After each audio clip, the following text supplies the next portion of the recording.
KGB ghost plane that left no signal is not supposed to exist. That phrase belongs to rumors in smoking rooms, to old pilots telling stories they do not want written down. And yet, in this archive, there's a folder that uses almost the same words in its own dry way. Object Arrow 8. Aircraft without recorded radio trace. Someone underlined that line twice, hard enough to bruise the cardboard. Someone else tried to cross one of the underlines out. Both marks survived. Object Arrow 8 is not a project, not a code name for an operation or a prototype. The file keeps insisting, stubbornly, that it is an object, a thing. Not a man, not a plan, not a design. A plane that, according to every available device, never sent a signal and never reflected one back, and yet left contrails, shadows, and missing people in its wake. According to the official description attached to the cover, technicians at a secluded Soviet-era lab once tracked a fading signal that vanished the moment a certain aircraft entered restricted airspace.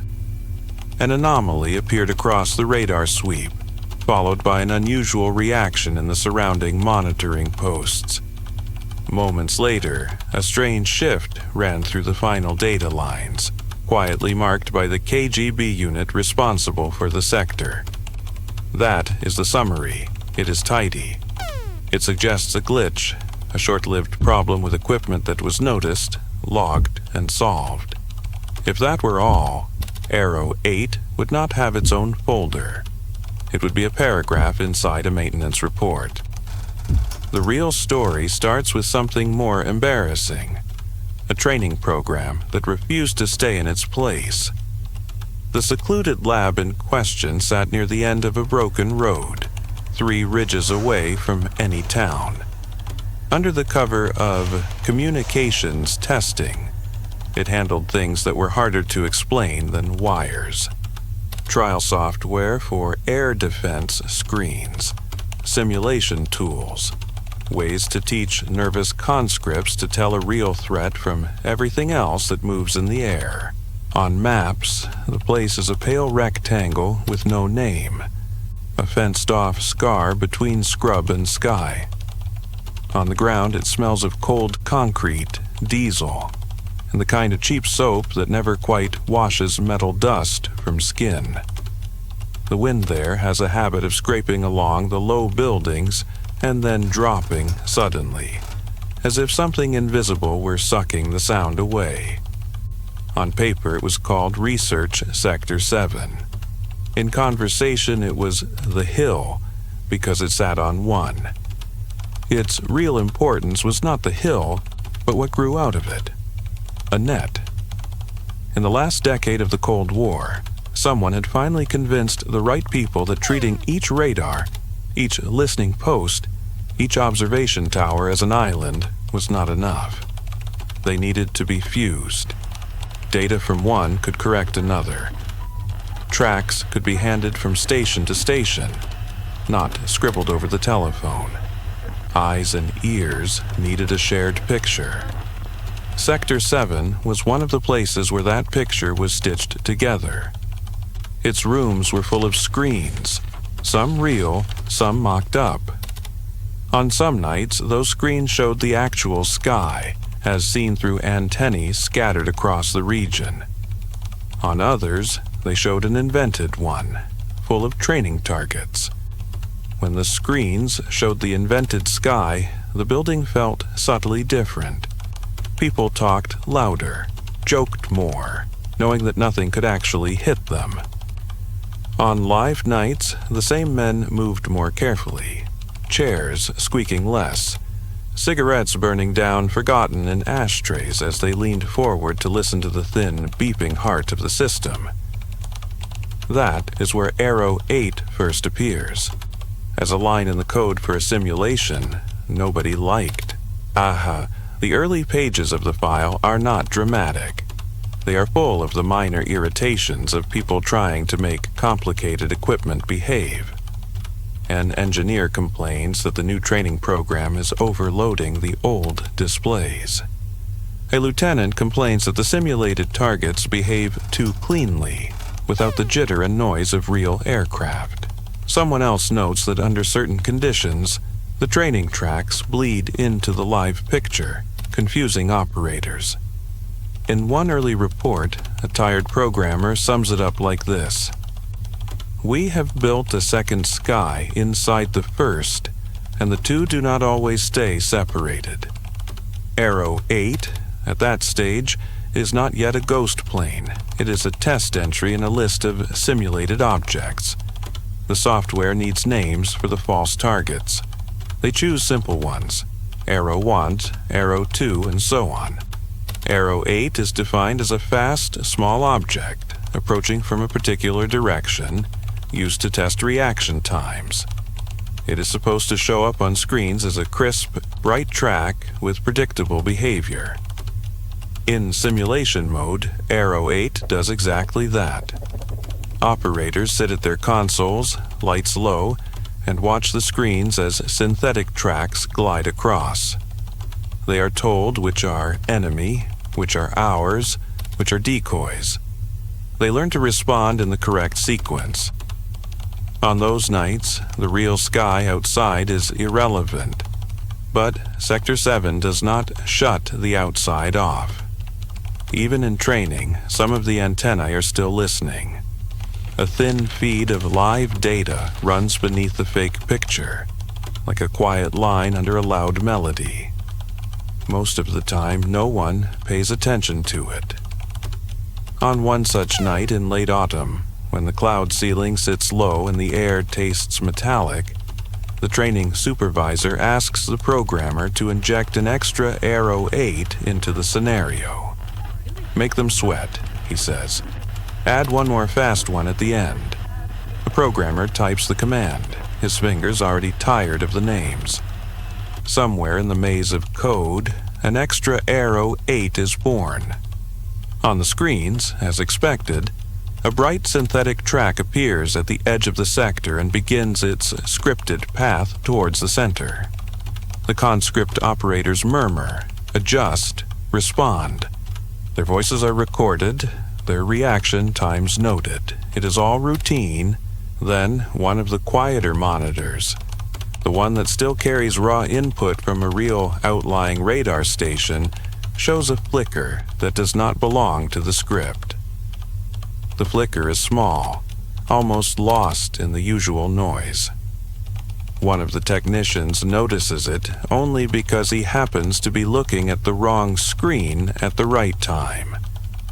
A faint, fast-moving echo appears at the edge of the live sector, in almost the exact bearing and range as the simulated Arrow 8 in the training sky. He frowns, checks the mode, and taps the glass.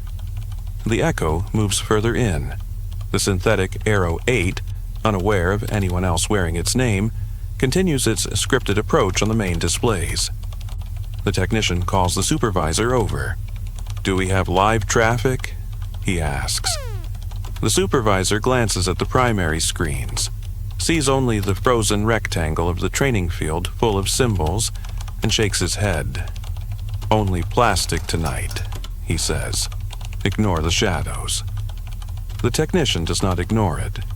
He leans closer. The faint, live echo is moving fast.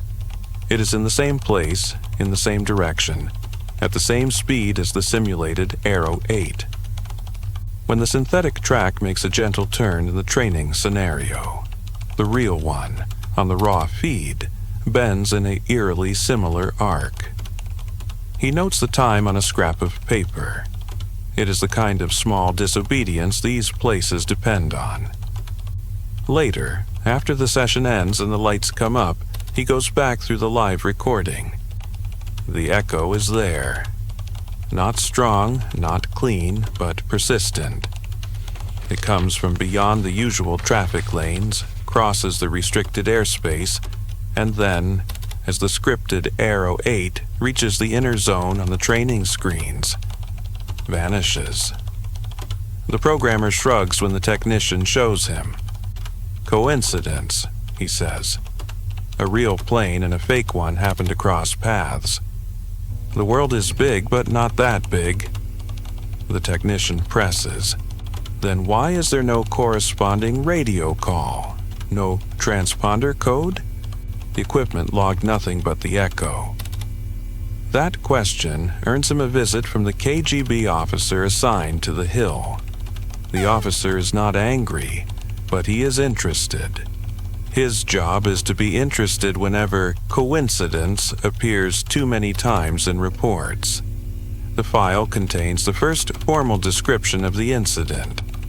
During training scenario, live radar feed registered a fast-moving target whose path coincided closely with that of simulated object Arrow 8.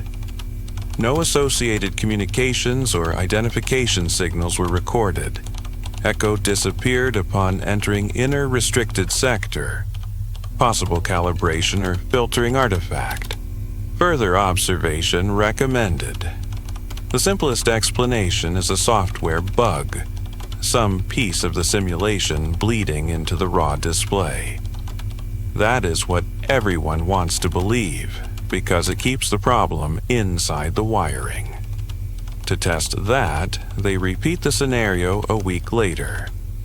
This time, the programmer sets the training run to start with a different scripted sequence. The synthetic Arrow 8 is scheduled to appear not at the beginning, but halfway through. The live feed is monitored more carefully. Extra personnel are assigned to watch the raw screens. For most of the night, nothing unusual happens. Synthetic tracks dance, disappear, reappear. The students make their mistakes. The KGB officer yawns and pretends not to. The raw feed shows only the usual thin drizzle of distant flights and ground clutter. Then, as the programmer arms the Arrow 8 in the training scenario, a technician watching the live channel sees a faint line appear on the outer ring. It comes from a slightly different bearing this time, but again from outside the usual routes. It moves with the same unnatural smoothness, lacking the small jitters most real targets show. It seems to anticipate the synthetic path, bending before the simulated track on the main screen does, tracing out a corridor just ahead of the fake object. Maybe the simulation is leaking into the live display after all, someone says. The problem with that theory is the physical antenna. The radar station feeding the live channel is nothing special. A weather-beaten installation on a low hill, manned by bored soldiers and one serious warrant officer who takes pride in his equipment. Its echo generator, the device that can be used to inject artificial targets into the beam for calibration, is turned off that night. Its scope shows the faint track at the same time the hill's consolidated display does. The warrant officer swears later that he watched the echo cross his own screen independently of any simulation. Whatever you were playing with in your boxes, he tells the investigators, something solid was in the beam out here. At this point, the file acquires its object designation. Arrow 8 stops being just a software name and becomes the label for the unknown thing that seems to appear whenever they call its fake version up. The KGB officer writes a cautious note. There is a non-zero possibility that our synthetic target parameters correspond to an external vehicle or phenomenon occupying the same approach vector. Recommend treating events as observations of object Arrow 8 until further differentiation can be established. They test, of course they test. For several weeks, training scenarios involving Arrow 8 are scheduled at irregular intervals. Sometimes the programmer arms it and then cancels the insertion at the last second. Sometimes he arms it and does not start the simulation at all. Sometimes he runs the simulation without an Arrow 8. All the while, the live feed is monitored. and the outlying radar station reports any echo that even roughly resembles the pattern. The results are messy but unsettling. When Arrow 8 is not present in the simulation at all, the live echo does not appear. When it is present but cancelled before it should enter the sector, the live echo sometimes begins to form at the outskirts and then fades, as if deciding against continuing. When the simulation runs as scripted, the live echo appears with a consistency that makes coincidence harder and harder to use as a shield. Several times, the live echo and the synthetic track diverge in small ways.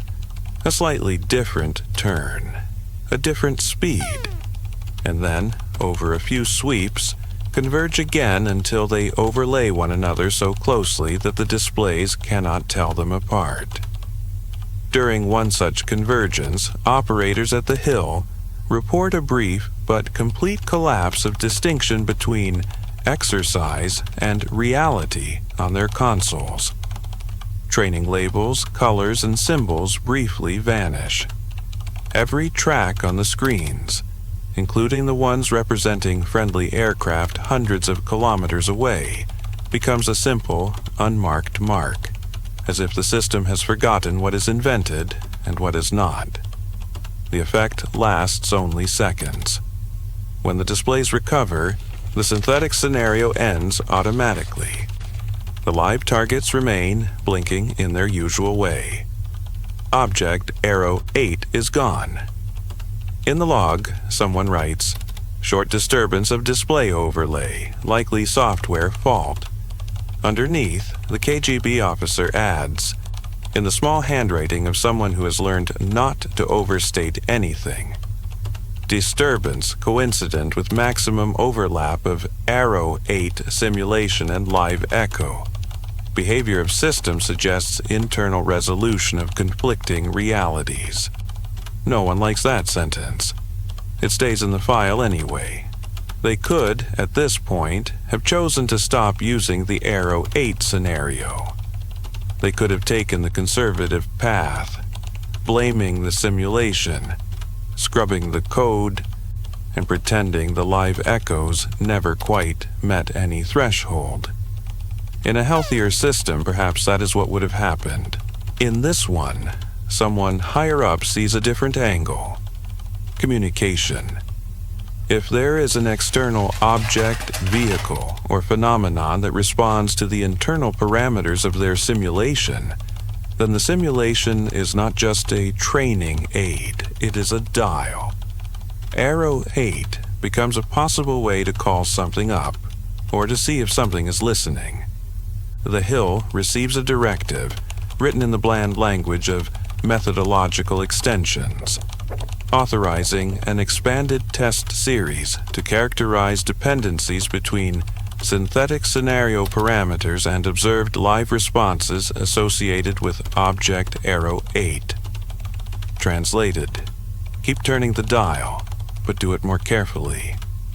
The expanded tests involve adjusting various aspects of the Arrow 8 simulation: speed, altitude, approach vector, timing, and watching what, if anything, appears on the live feed. The raw radar station logs are collected and compared to the Hill's consolidated picture. They also bring in recordings from passive listening posts and even civilian air route monitors. Patterns emerge slowly. The live echo seems to care less about the finer details: altitude, small route variations, and more about a few broad features: direction of approach, overall speed, and the existence of a restricted sector ahead. It is as if something is responding to the general idea of a fast, unnamed object moving into forbidden air, not to its exact profile.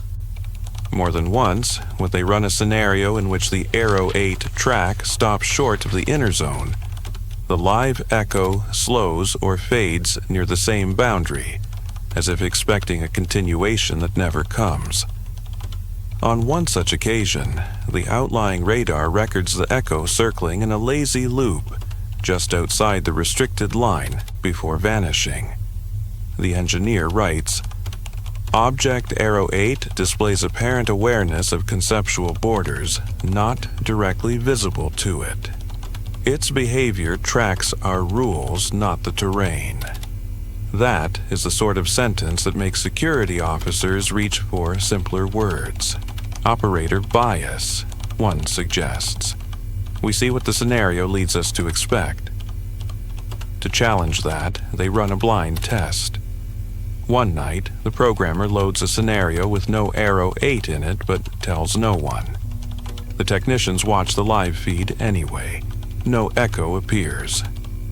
On another night, he secretly arms an Arrow 8 with a wildly different trajectory and speed, but does not include it in the visible training picture. Only he and the machine know it is there. Hours later, when they examine the live recordings, they find a faint echo matching the hidden parameters crossing the sector. It appears on no console as a synthetic target. The students never saw Arrow 8 on their screens. Whatever came in from the far side of the horizon did so in answer to lines of code running silently in the background. That blind test quietly terrifies the one person in the building who understands what it implies. That a simulation nobody is looking at can still touch the world, if the world is in a mood to be touched. The file contains no record of an argument, but you can hear one anyway in the way the language shifts after that.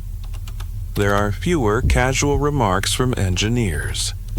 The KGB officer's notes become more clipped. Then comes the event the cover sheet refers to, the one that turns Arrow 8 from an internal curiosity into a security case.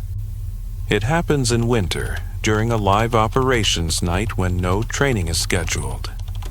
The Hill's job that evening is routine.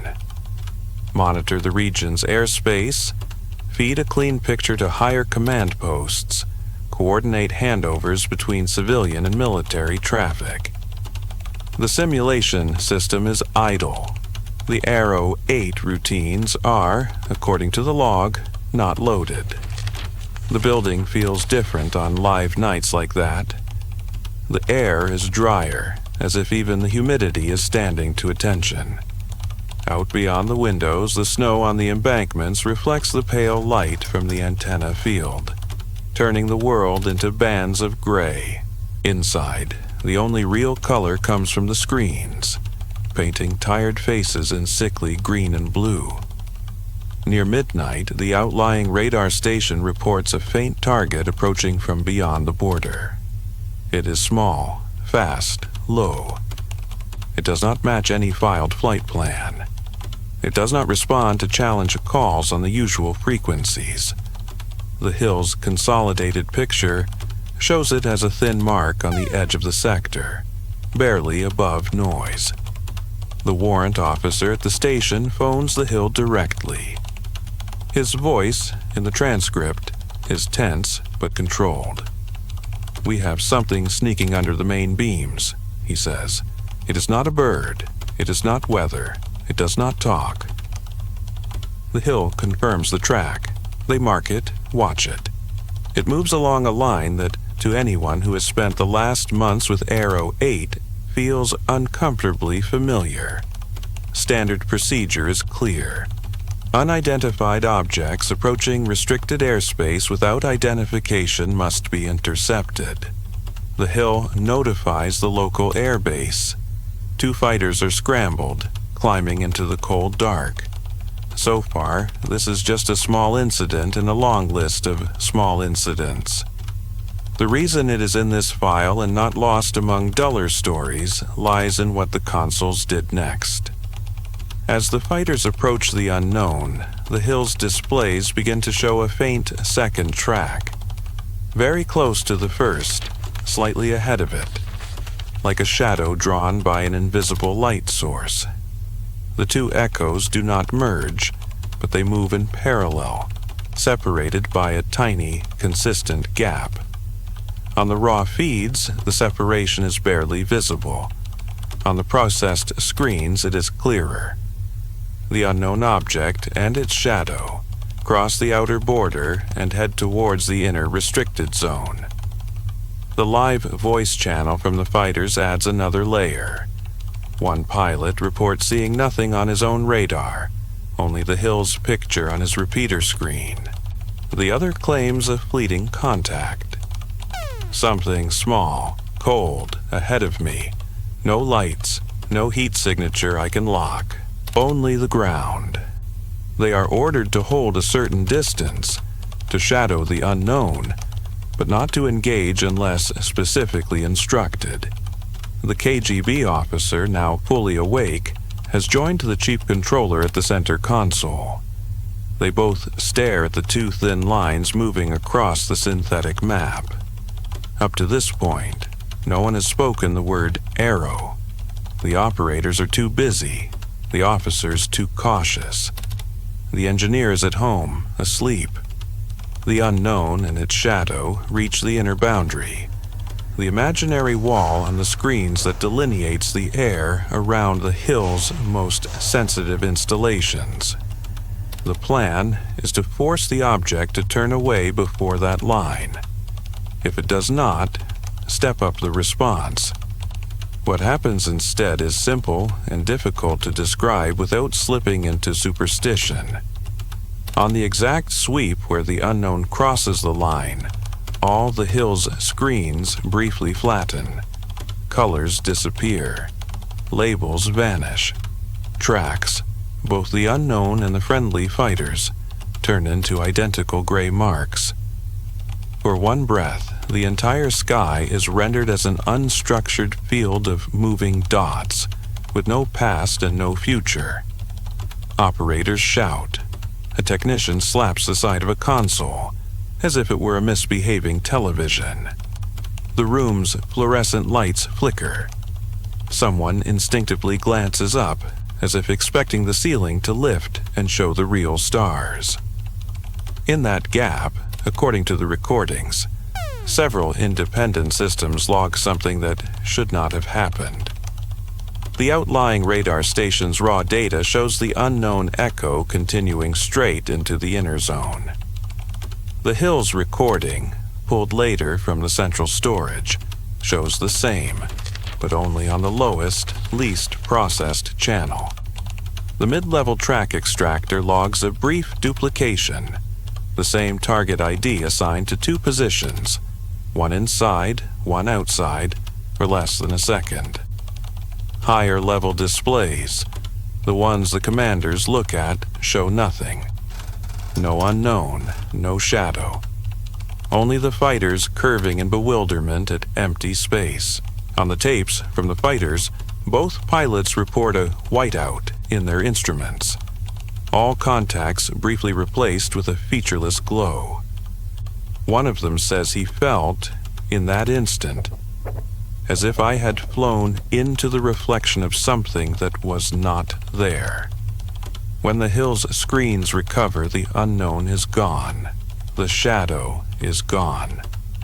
The fighters are alone in a cleared picture, flying over a landscape that shows no trace of any intruder.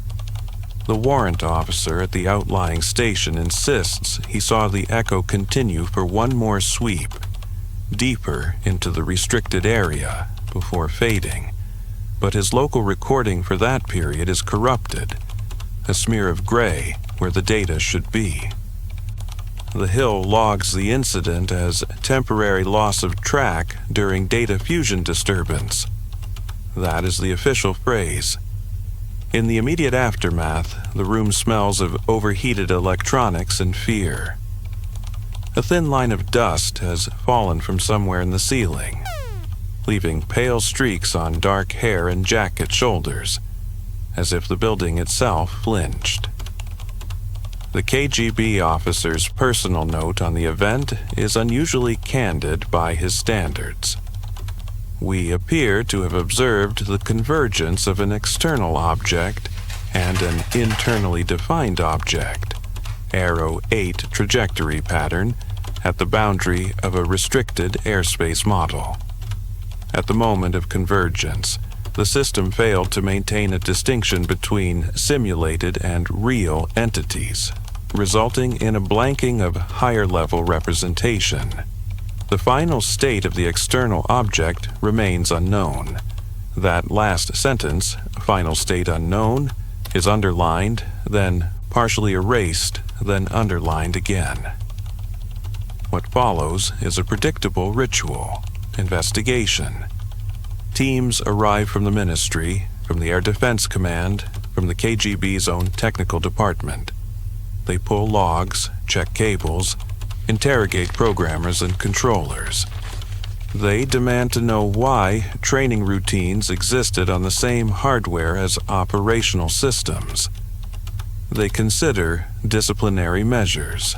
The engineers present various theories, none of which fully satisfy anyone. One group blames a software overflow, some buffer that could not cope with the sudden duplication of tracks and responded by wiping the display. Another points to a possible electromagnetic disturbance. The night was full of static, the solar weather not entirely calm. A third group, more quietly, suggests that the simulation routines, awakened by some unintended trigger, briefly reinstated the Aero 8 profile in the background, and that whatever had been following that profile took the opportunity to step all the way in. That third group does not put their suspicion in those exact words. They talk instead about latent configuration states and unintended resonance between model and input. But the effect is the same. They imply that the system had, over months of Aero 8 tests, become tuned to a particular pattern, and that the world had begun to answer that tuning on its own terms. From the KGB side, the priority is practical. They want to know whether an actual hostile aircraft penetrated the restricted airspace unobserved. The file contains a thick annex of follow-up work, ground sweeps, human intelligence checks, border reports. None find any hard evidence of intrusion. No low-flying foreign jet is reported by any other source. No wreckage washes up on any riverbank. No witnesses come forward with stories of strange lights. What they do find, almost by accident, is something else. Reviewing older tapes from civilian radar along nearby corridors, they discover faint, short-lived echoes in previous months that resemble Aero 8's signature.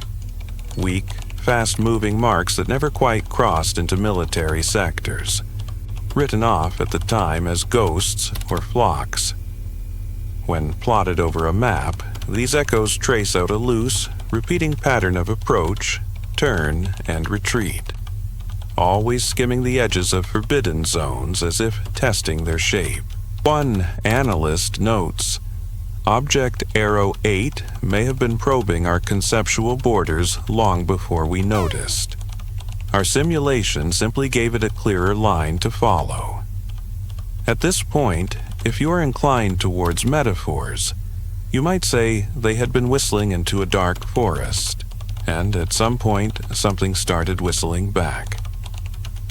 The formal conclusion of the main investigation, however, does not indulge in that kind of language.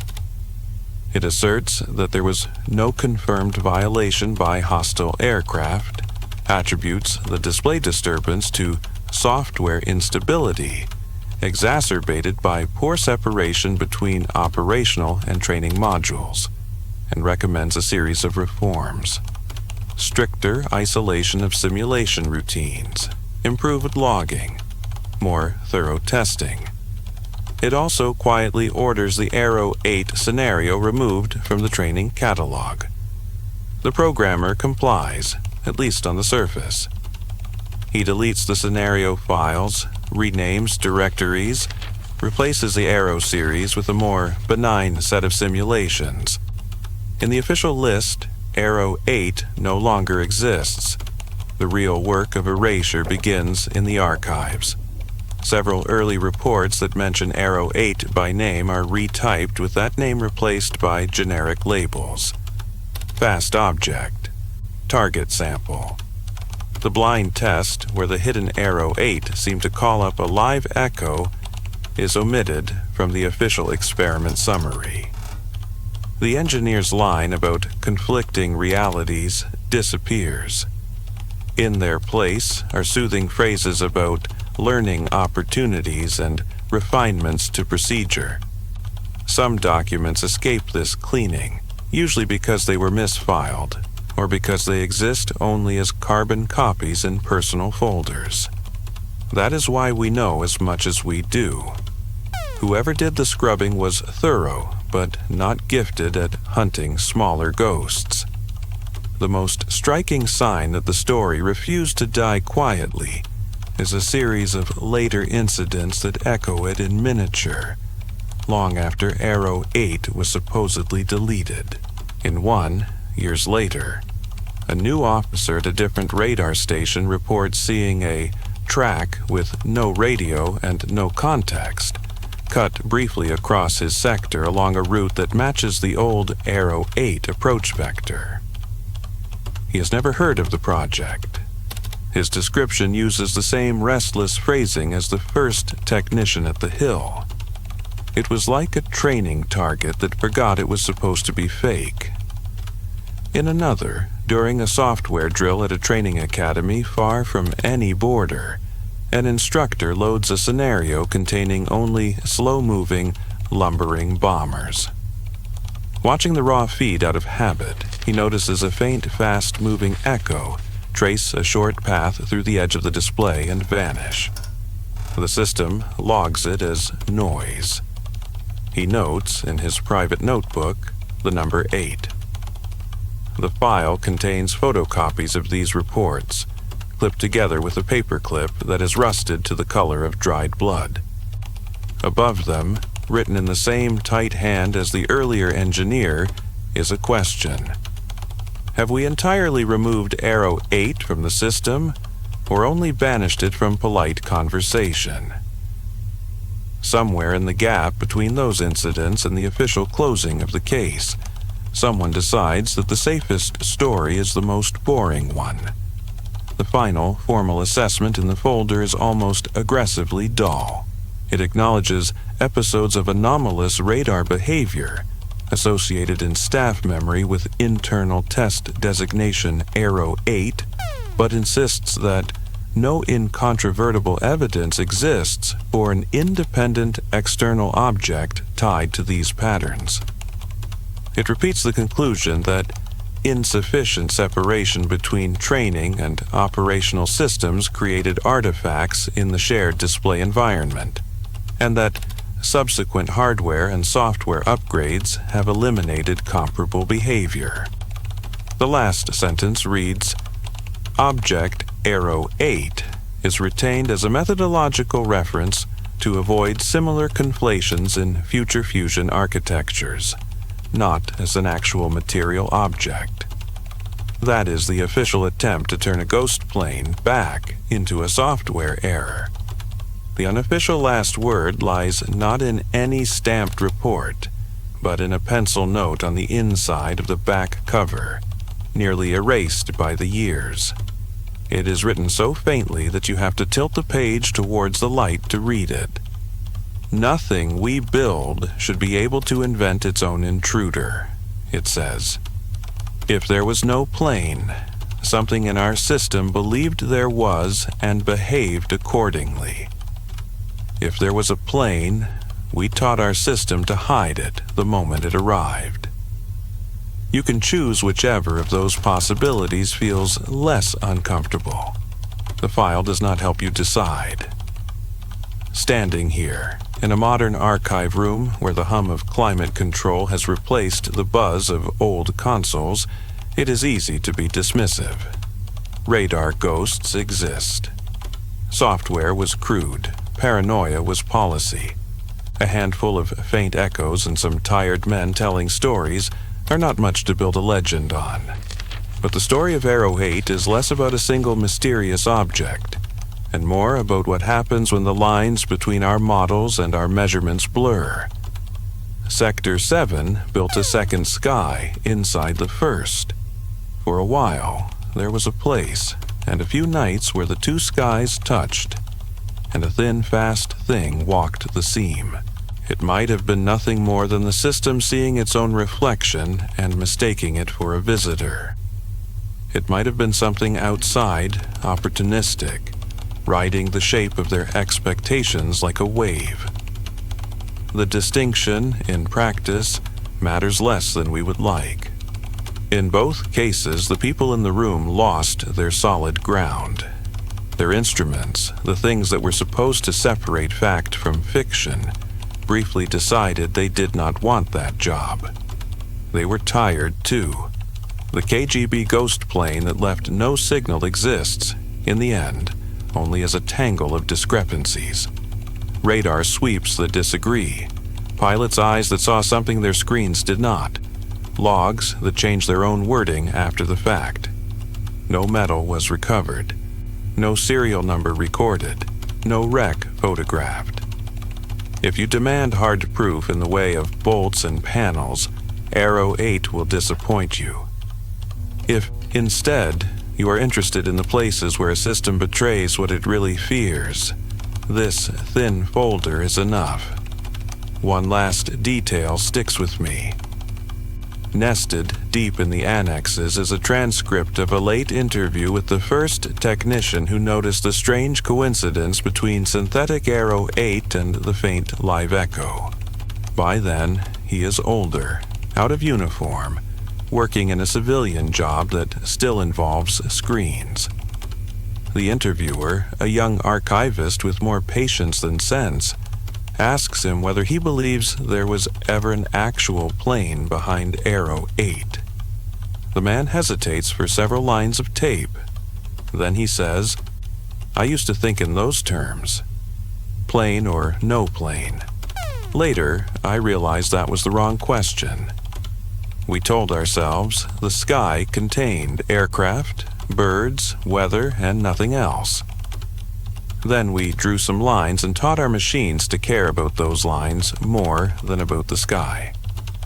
Arrow 8, whatever it was, behaved like a thought that had learned to use our instruments as bones. When it came, the machines recognized it before we did. When it left, they pretended nothing had happened. I am not sure I trust that kind of forgetting. The interviewer asks if he means that the system lied. "No," the man says. "The system did what we trained it to do. It protected us from ambiguity. That is its job. But every now and then I have a dream where I'm back in that room. The screens go white, and for a second I see a shape that is not on any display, moving fast and straight where nothing is allowed to be. When I wake up, I always think the same thought." The archivist prompts him, which is, "If I ever see Arrow 8 again," he says, "it won't be in the sky. It will be wherever we build the next thing that believes its own picture of the world more than the world itself." He laughs then, in a way that does not sound amused on tape. "You can write that down if you like," he adds. "Just don't put my name under it. I would prefer to be a ghost, too." The transcript ends there. The next page in the file is blank, as if the typist ran out of ribbon or patience. Object Arrow 8 stays where it is, between cardboard, in a drawer that sticks a little when you pull it out. The instruments that first glimpsed it are scrap. The lab on the hill is probably a ruin, its simulated sky long gone dark. Somewhere above some other hill, anonymous beams sweep through empty air, and men and women stare at clean, well-tested displays. If there is still a thin, fast thing that knows how to move along the seams of those pictures without leaving a trace, it has learned to live where the reports cannot follow. The only sign that it was ever here is this file, and the fact that someone once decided it was safer to call a ghost by a name and lock it away than to pretend they had never seen the space it passed through.